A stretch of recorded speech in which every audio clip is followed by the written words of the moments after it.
Hello, welcome to the Impact Investing for Social Change webinar. It's a workshop, of course, for Mennonite Church USA Convention being held in July 2021. We're happy to be here. My name is Chad Horning. I am the Chief Investment Officer for Everence, and joining me here today is Stella Tai, Manager of Stewardship Investing Impact and Analysis. Stella joined us in 2019 after working for more than a decade in the community development finance industry, which is what we're going to talk about today. So she brings a wealth of experience in making money work for good. She lives and works in Philadelphia, Pennsylvania. I've been with Everence since 1999, entering the investment business during the last stages of the tech bubble and then the burst soon after that. And since then, I've had various roles here at Everence on the investment team. And I'm pleased to work with this group, including Stella, who enjoy melding their professional interests with integrating faith into a corner of the economy where it hasn't always been easy to find. I'm going to begin now sharing my presentation so that you're able to follow along with us.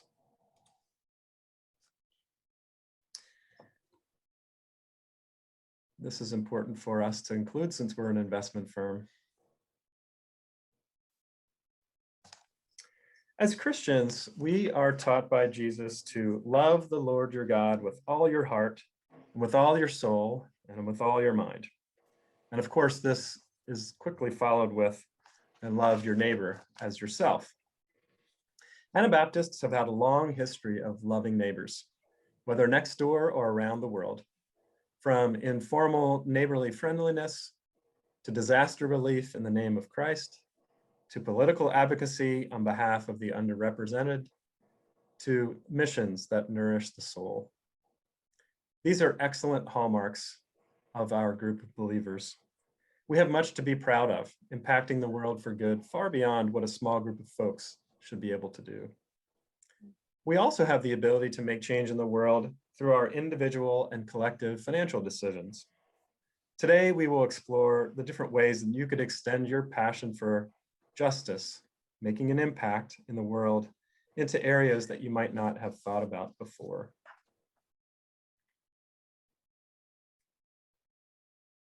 We're going to use the term impact investing today. The part of the investment world where I work is notorious for changing terminology through time, often an alphabet soup of acronyms. But you will hear us today talk about the term impact investing, or making it an impact. What we're referring to here is the idea that while every financial decision that we make has an impact, we're looking for ones that have a stated goal in advance to make a positive impact on people, or planet, or the society. So what is impact investing? You've probably heard some of these terms or seen them out there in the world. Socially responsible investing is still around, but it would have been a more common phrase to use 20 years ago. Environmental, social, and governance investing, or ESG, is all over the news today. Nearly every investment firm says that they do this. You might have heard of faith-driven investing, or faith-based investing, or biblically responsible investing, sustainable and responsible. We're going to use the term impact investing as the overarching theme for today. Those of us in the industry might argue over the nuances of these different phrases and what they really mean, but for today, we're going to talk about impact investing. I really like this definition that I found from the Global Impact Investing Network, and I'll read it here for you. I'd like you to think about this definition with me. Impact investments are investments made with the intention to generate positive, measurable, social and environmental impact alongside a financial return. What do you see here in this definition that perhaps is different from the way you might have thought of investing in general? I'll give you just a few seconds to ponder that. What do you notice?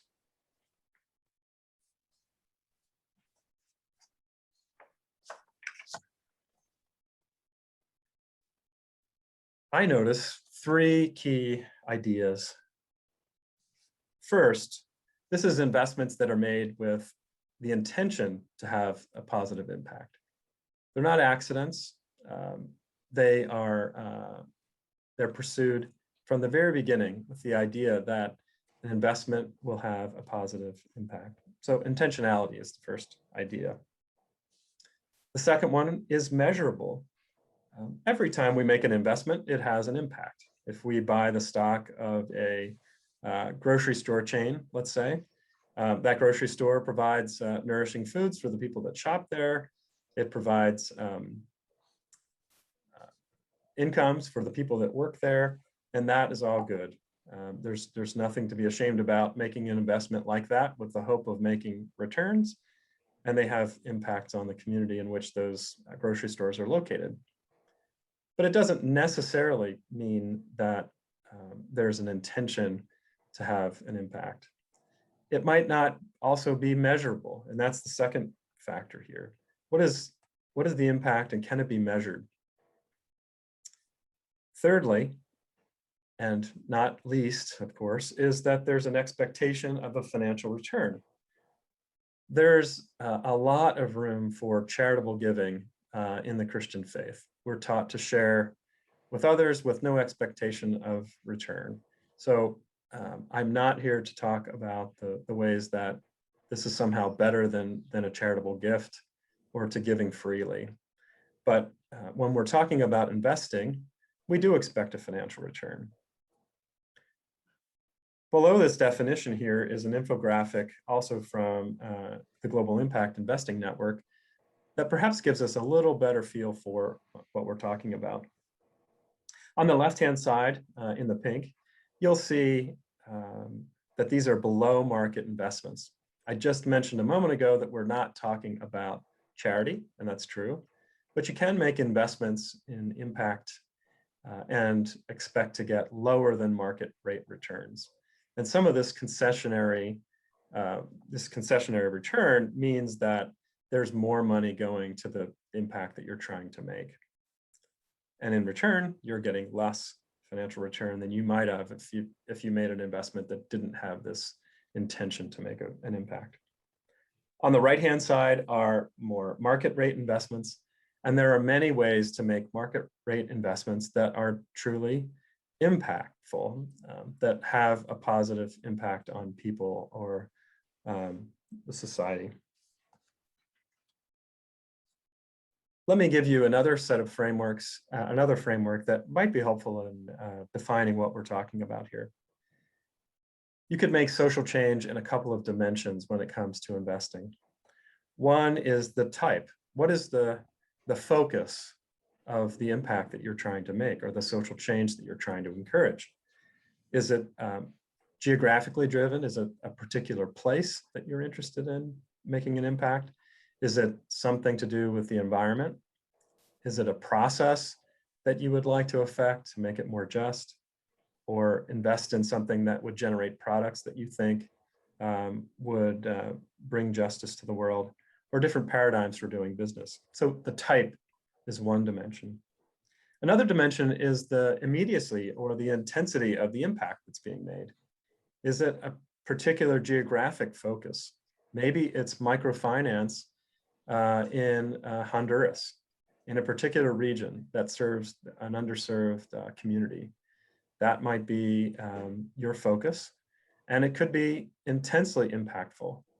The moment those loans are made, people who are borrowing are able to generate income for their family.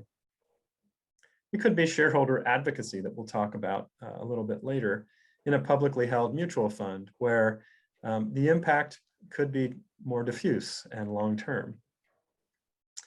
The final, or the third dimension here to think about when making an investment to affect social change is the amount of risk. And typically that's defined by the type of investment that you make. If you lend or buy a bond, is another way to talk about it, typically the risk is a little bit lower than if you go in as an equal owner or buy equity in a strategy. There's also illiquidity that happens sometimes when you make these types of investments. They're not publicly held stocks that you can buy and sell all day long. They would be an investment in a strategy or a fund that would require you to tie up your money for months or years, perhaps. And so there's risk in illiquidity as well. This has all been very theoretical, so I'm going to hand it off to Stella now to talk about a little more practical ways that you can make an impact. Thank you, Chad. I'm happy to be here with all of you virtually.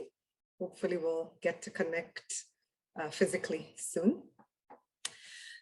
So far, we've had a lot about the meaning of impact investment, but we'll take a moment and just do a mental exercise, take a little mental break. And if you don't mind, we'll all do a little work together.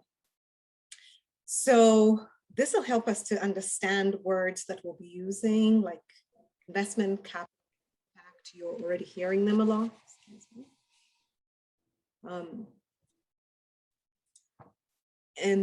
Yeah, so if you can just take a minute with me, a couple seconds, and think about a thriving downtown or a thriving commercial corridor that you are maybe live close by, or that is, maybe an hour or two away from you, somewhere that's really thriving, has a lot of businesses at this time. Think about it for a minute and just think about, when were those businesses started? And how do you think they were funded? How do you think they bought their very first inventory? Maybe shoes, maybe clothes, maybe cars or equipment. And then what would have happened if they hadn't been able to obtain all the capital or the startup capital that they needed? So this is what we are talking about when we talk about impact investing. As investors, we become the bank. So you could see there's many different ways that a business is funded. So we could be the bank. We could be getting money from savings, from credit cards. We could have business partners, investors coming in to finance the business.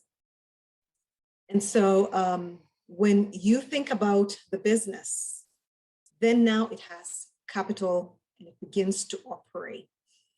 It will have many impacts beyond just the products or the services that it provides. The business will have impacts on customers, on employees, in the neighborhood where it's located, and also on the planet. You can think about that. While some of the impact investments that we're going to describe have some very complicated models to them, a lot of them, doesn't matter whether the business is a simple business, a very complicated business, it will all need capital to run and will impact different areas. Some of you may be familiar with Everence's concept of stewardship investing. And this is the idea that we are encouraged to be productive with the resources that God has given us to steward. We are to think responsibly of the impacts of how the resources God has entrusted us are being used. And just take a moment and think about some of the stories in the Bible. We have the parable of the talents, where the concept of productivity is encouraged. And also Jesus has many teachings that encourage us to love our neighbor as ourselves, and for our webinar to have a positive impact, especially on those who are marginalized. And that means that we are also seeking justice through the act of investing. When you joined this webinar, you may have asked yourself, how can I, or how can a person support the cause of justice through their financial decisions? For our purposes, as you've likely already heard, we are viewing the concept of justice quite broadly. And so you'll hear us talking about impact as much as you'll hear us talking about justice. And we believe that these two concepts actually complement each other. What really matters is how you might extend your passion for seeking justice in our economic system through everyday financial decisions and activities that we all pursue.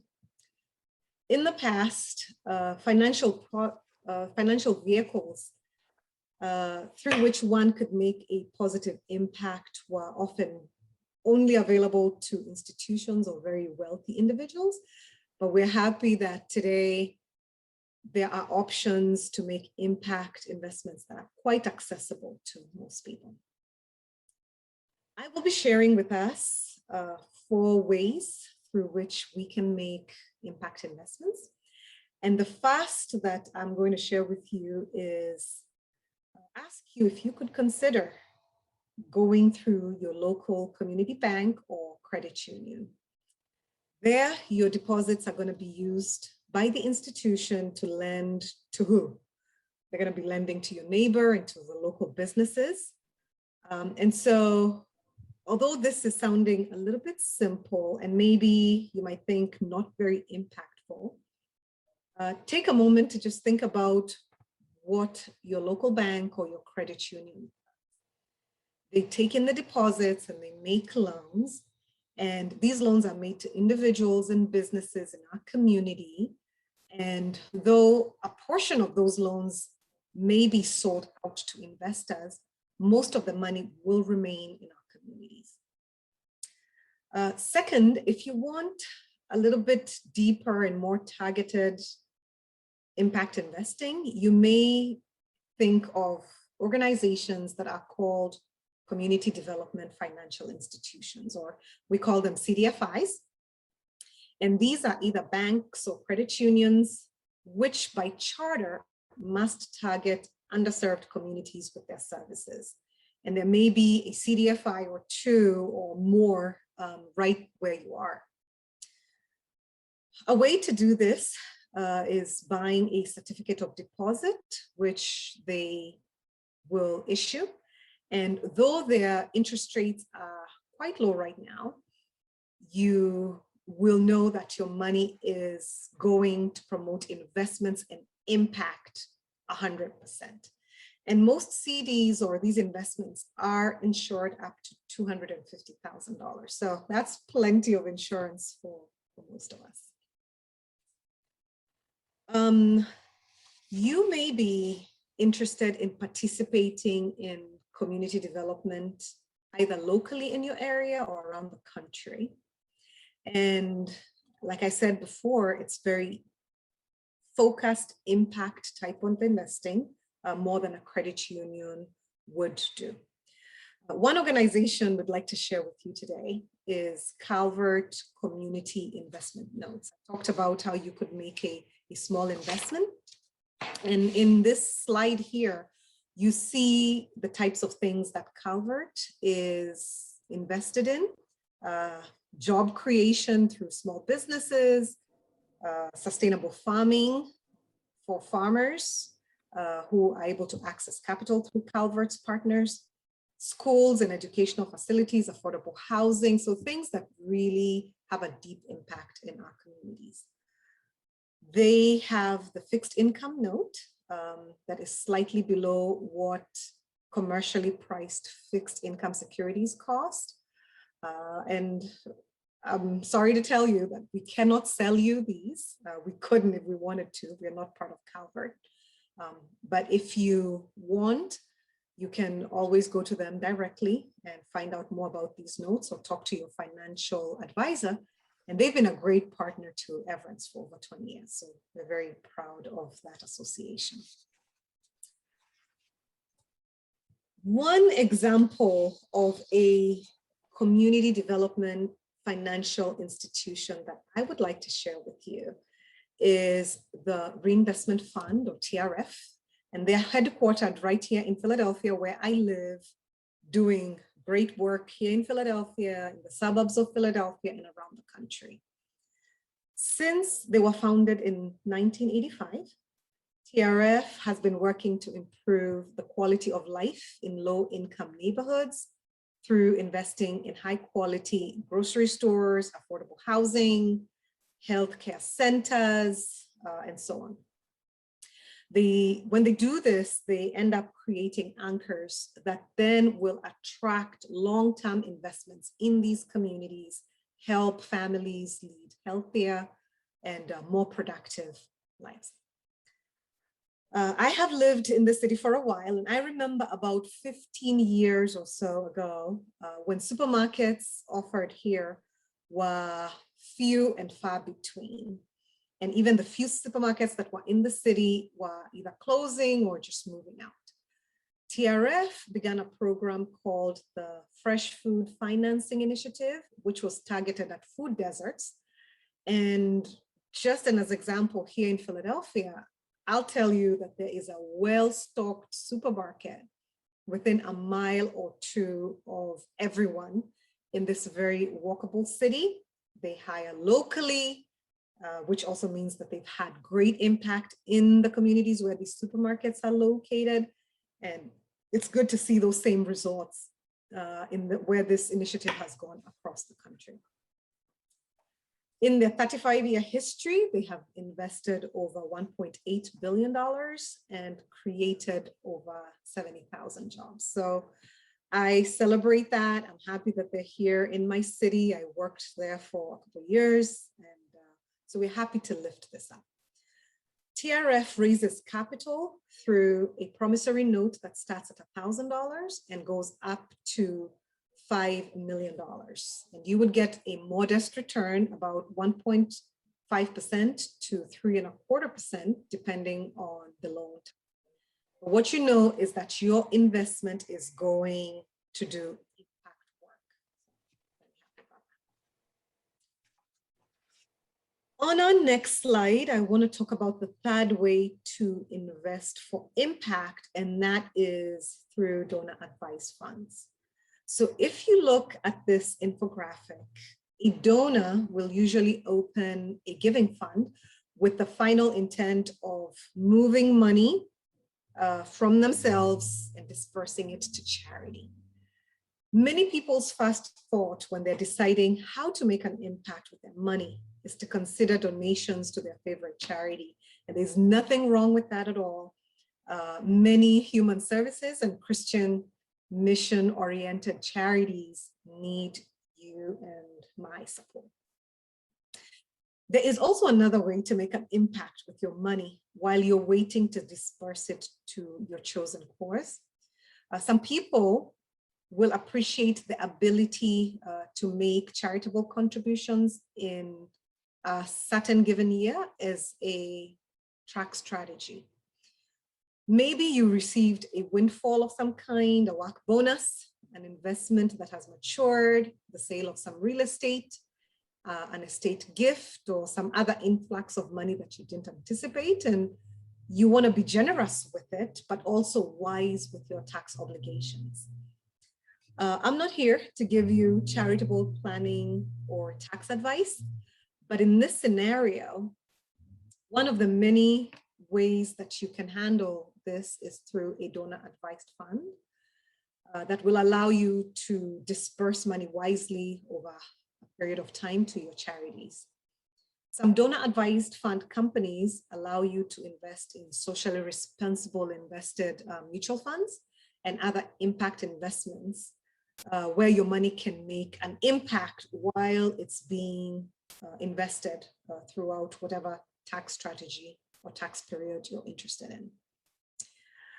It's not only donor advised funds that allow you to do this. There are many more complicated charitable gift planning strategies, such as either gift annuities or charitable trusts that you can use, and I'm not going to go through those today.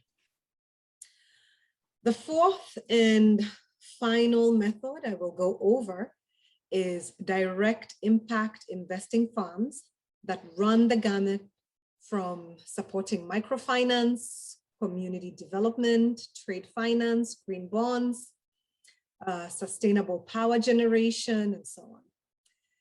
These investments are often designated or designed for institutions and high net worth individuals who are also called accredited investors, and they require investment minimums of $500,000, $500,000 and up.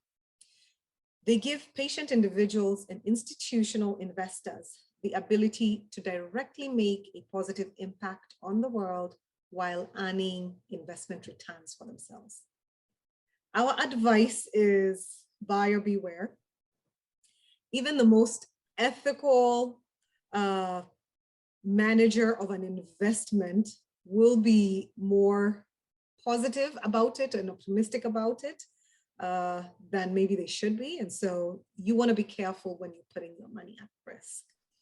If you're contemplating this type of investment, I would encourage you to ask someone with experience in private investing before you dive into it. Whether you're investing in some of these more regulated vehicles or in private startups, make sure that they have an explicit impact objective associated with the investment before you make your decision. Now, Chad's going to talk about investing for impact for the rest of us. Great. Thank you, Stella.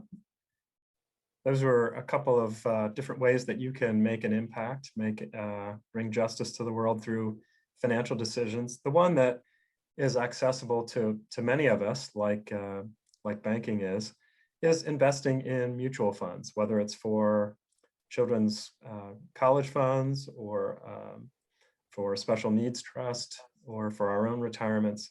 Many of us invest in mutual funds. Over the last 35 years or so, the idea that one's values or environmental, social, and governance factors could be reflected in a stock or bond portfolio has become very mainstream. Back in 1995, there was very few dollars invested in this fashion, although I will say that Everence was doing this back in 1995. Today, as I mentioned, there's $18 trillion in the US that's invested that has some sort of overlay of either faith or values or ESG. So faith-oriented investments are included in the numbers that I'm showing you here. Faith organizations often will integrate their views into their investments. And according to the US CIF Trends Report for 2020, the top 3 topics for faith-oriented organizations were human rights, military and weapons, and tobacco. So what that means is these faith organizations are either screening or doing some sort of advocacy to try to work with company management teams related to these topics. There are a whole bunch of others there, but I won't dwell on them today. So faith-oriented organizations like Everence and other denominational funds typically are paying attention to these topics. One framework for thinking about how one can make an impact through investments like mutual funds is this idea of embracing, avoiding, and engaging. Embracing means the idea of choosing a particular investment because of its positive attributes. It might be to buy a bond of a utility that's going to use the money to finance a solar farm or something like that. Avoidance is what is most common out there, and that's this idea that you screen out or avoid investments in industries that you don't either like the product or the impact that the product might have on the user, or that the method of running their business is unethical, you believe, or at least not taking into account all of the stakeholders that are involved. And then lastly, the idea of engagement. And here's where I think real social change and justice can happen. What I mean by engagement is often called shareholder advocacy. And that's when an owner of a company, when you buy a stock, you're an owner, engages with the management of the company to see if you can change the way that they manage the company. There are formal ways to do this through proxy resolutions, but there's also informal ways where many times groups of investors will get together and invite the corporate management into a conversation. I'd like to give you one story here about shareholder advocacy, just to bring it a little bit more practical for you. We all know that during the pandemic, the phrase essential workers was used frequently. And our minds probably most frequently went right to healthcare workers, which of course they were essential. They needed to continue to work. But so did people working at retail establishments, particularly grocery stores. And many times we know in our country that these are typically lower wage jobs. People needed to work despite the risk of getting infected. And they're disproportionately held by disadvantaged groups in our country, people of color often.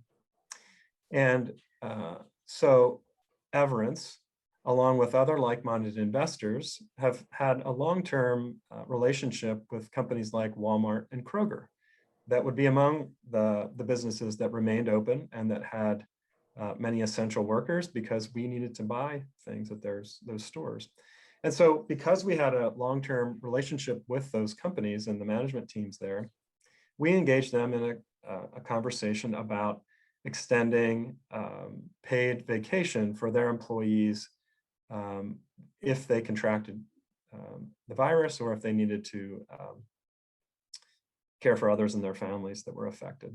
And we wanted this not to just be in response to the federal programs that were allowed during this short period of time, but to establish them as long-term employee benefits, because we know that many of these workers were working week to week, month to month, and that income is very important in their households. And if they are forced to make the decision between working while sick and potentially making others sick versus staying at home and not having income, that's a tragic decision for people to make. We filed this resolution with those two companies. We're not sure what the outcome will be, but we believe that this is one practical way that we can pursue justice through investments in this modern, complicated world. So in conclusion, just a few suggestions for how we can do this. Stella talked about banking locally through a local bank or credit union, where you know that your deposit will turn into a loan for someone else. And many of these groups have mandates that they must serve everybody in those communities. And so it will benefit everyone. If you want direct impact, seek out a community development finance institution and consider buying a CD. There are creative charitable giving structures, as Stella mentioned, that allow you to make an impact on the path to being generous through your charitable giving. There are community impact notes, as we described, from the likes of Calvert and the Reinvestment Fund. And then lastly, I just encourage you the next time you're with your financial advisor to ask them how you can integrate your faith, the things that you care about, into the investments that they're recommending for you.